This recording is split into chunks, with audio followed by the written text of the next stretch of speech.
agama. Jadi mohon, yang terakhir saya ingin sampaikan, tidak ada kesuksesan tanpa kerja keras, tidak ada kesuksesan tanpa perjuangan, dan tidak ada kesuksesan tanpa dorongan doa dari kedua orang tua kita. Jadi pada hari ini Anda ucapkan selamat, Anda mintakan maaf kepada orang-orang tercinta yang berkontribusi atas kesuksesan pendidikan kita. Hati-hati memperlakukan kedua orang tua. Saya tahu di sini ada master hukum, saya tahu di sini ada master manajemen, saya tahu banyak prodi yang ada di sini dan memiliki tata kelola yang sangat baik, maka itu salah satunya didukung oleh perilaku Anda setelah lulus. Pada saat Anda berinteraksi dengan kedua orang tua, jangan menggunakan pasal hukum. Pada saat ibu mengatakan, saya mau ketemu, kamu pulang, maka Anda akan mengatakan, mah tidak boleh memaksa, karena ada pasal hukumnya. Enggak ada itu, tidak berlaku untuk kedua orang tua. Pada saat Anda diminta membantu kedua orang tua, Anda jangan menggunakan manajemen yang efektif. Tidak ada manajemen dalam hubungan dengan orang tua, kecuali penghargaan, penghormatan, dan tempatkan dia di tempat yang paling sempurna sebagai kedua orang tua kita. Saya hanya ingin mengulang dengan cerita yang lama, tetapi ternyata ini memberikan sebuah inspirasi bagi kita. Mohon maaf, saya pernah jadi seorang pejabat. Pada saat saya sedang rapat, saya ditelepon oleh keponakan saya dan menyatakan ibu saya dalam keadaan sakit. Kemudian saya balas telepon itu dengan sebuah ungkapan yang agak sedikit sombong. Tolong cepat bawa ke dokter dan nanti uangnya akan saya transfer. Ternyata ibu dari kejauhan menjawab kalimat saya dengan sebuah kalimat yang tegas. Enggak usah ditransfer, yang penting kita bisa ketemu. Kalau ibu sudah mengatakan yang penting kita bisa ketemu, maka jabatan itu tidak ada, maka rapat itu tidak ada. Dan boleh saya katakan, kalau saya sudah dipanggil ibu dan bapak, tidak ada yang bisa menolak panggilan siapapun, termasuk atasan saya. Kalau itu ibu dan bapak yang memanggil, kena yakin, kalaupun saya bisa memberikan sebuah alasan, Pak mohon maaf ibu saya dalam keadaan sakit, maka atasan saya akan memahami semua, karena mereka juga pernah dibesarkan dan memiliki rasa hormat kepada kedua orang tuanya.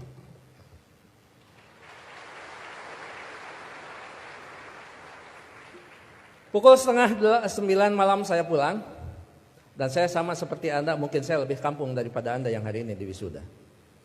Saya tidak dilahirkan di tengah kota, saya dilahirkan di kaki Gunung Papandayan yang sekarang terkenal dengan tempat wisata Kawah Papandayan.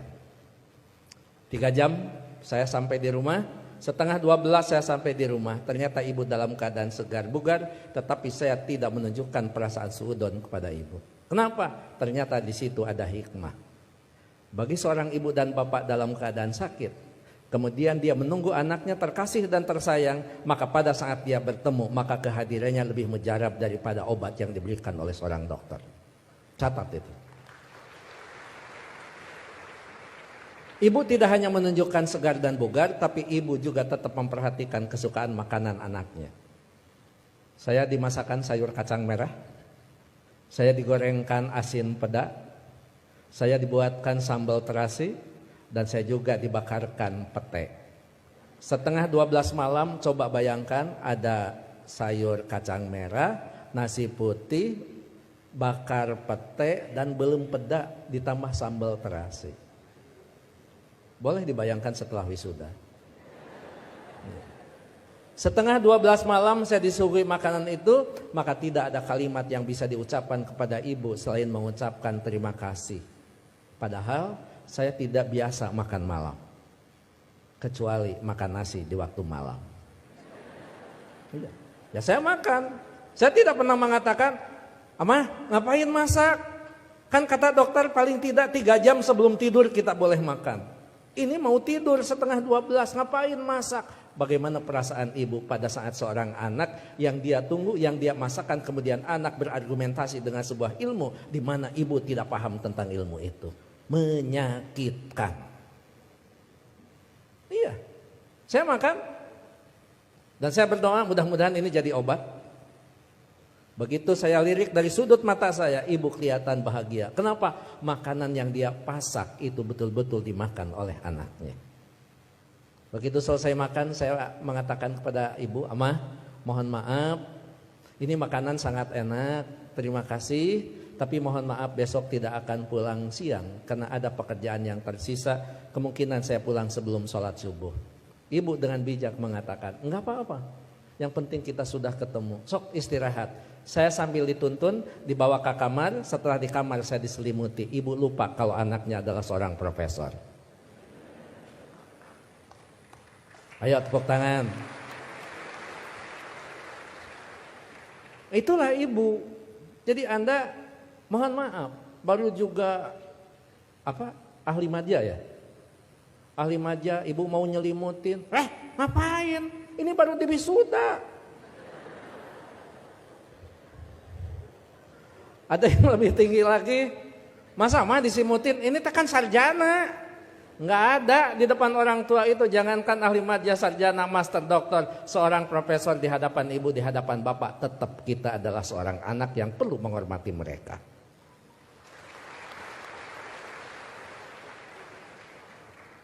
Yang paling indah dan paling membuat saya terharu, pada pukul 3 saya bangun, ternyata ibu sudah berdiri di samping saya sambil menepuk bahu saya. Cepat kamu bangun, jangan lupakan sholat sepertiga malam terakhir. Kenapa? Kamu bisa mendapatkan yang semua ini bukan karena kepintaran kamu, jangan-jangan bukan karena kecerdasan kamu, mungkin keberuntungan doa kita dikabulkan oleh Allah Subhanahu wa Ta'ala. Jadi ibu masih khawatir tentang anaknya. Ibu khawatir anaknya merasa pintar sehingga pintar menjadi sebuah kesombongan. Ibu masih khawatir anaknya cerdas, cerdas menjadi sebuah kesombongan. Bahkan melupakan siapa yang menentukan takdir segalanya pada kehidupan kita. Itu pada profesor itu. Jadi tolong ibu bapak sebagai orang tua, anak kita hari ini di wisuda, tetap mereka adalah anak kita yang perlu kita luruskan pada saat mereka terlempar dari jalan yang memang ditentukan. Perlu diberikan peringatan, tapi tentu sekarang ini ada kaidah-kaidah yang beda dengan zaman dulu. Seorang siapa Pak Rektor, sahabat itu, Ali, mengatakan, didiklah anak-anakmu bukan dengan zamanmu, karena mereka tidak mungkin mengalami zaman yang seperti kita alami. Jadi memang cara sudah berbeda, cara kita memperlakukan anak-anak kita. Tapi sejatinya tetap kewajiban kita adalah bagaimana mendidik anak-anak kita, bukan masalah kedewasaan. Tapi masalahnya sampai nyawa berpisah dengan badan, itu tetap menjadi kewajiban kita sebagai kedua orang tua. Begitu saya sudah selesai sholat, kemudian di situ saya bisa mendapatkan sebuah hikmah. Memang orang tua kita adalah punya kecerdasan yang luar biasa. Padahal ibu saya bukan profesor, ibu saya tidak lulus SMA, ibu saya juga tidak lulus SD. Beliau hanya lulusan sekolah raya. Tapi apa? Dalam sebuah komunikasi waktu itu saya katakan, "Ama, sekarang saya pergi, mohon pamit." Ibu masih bertanya, "Kamu nanti sholat di mana?" Saya jawab, "Nanti sholat di jalan." Ibu langsung mengkritisi kalimat saya, "Jangan suka sholat di jalan, ketabrak mobil." Itu kata ibu itu. Terus saya mikir, emang juga, emang benar masa sholat di jalan? Saya katakan, enggak, maksudnya sholat di masjid di jalan. Masih salah kalimat itu di hadapan ibu. Enggak ada masjid di jalan, paling dekat di pinggir jalan. Saya bilang, iya, nanti akan di masjid, sholat di masjid di perjalanan. Baru saya lulus dari ujian seorang ibu. Nah, lamun eta benar profesor. Dan yang terakhir, saya mohon maaf tadi malam tidak transfer karena Amah mengatakan tidak boleh transfer, tidak usah transfer, sehingga saya tidak transfer. Disitulah kecerdasan ibu luar biasa. Iya, nggak apa-apa. Ngapain harus transfer ke seorang ibu? Mana? Ibu lebih cerdas daripada seorang profesor. Oleh karena itu tentu saya berharap sekali lagi, kalau kita mau sukses, berbaiklah kepada guru, kepada orang tua kita. Kalau kita mau sukses, jangan pernah Anda melupakan, karena kesuksesan kita adalah jerih payah dan hasil pemikiran kedua orang tua kita, termasuk guru-guru kita.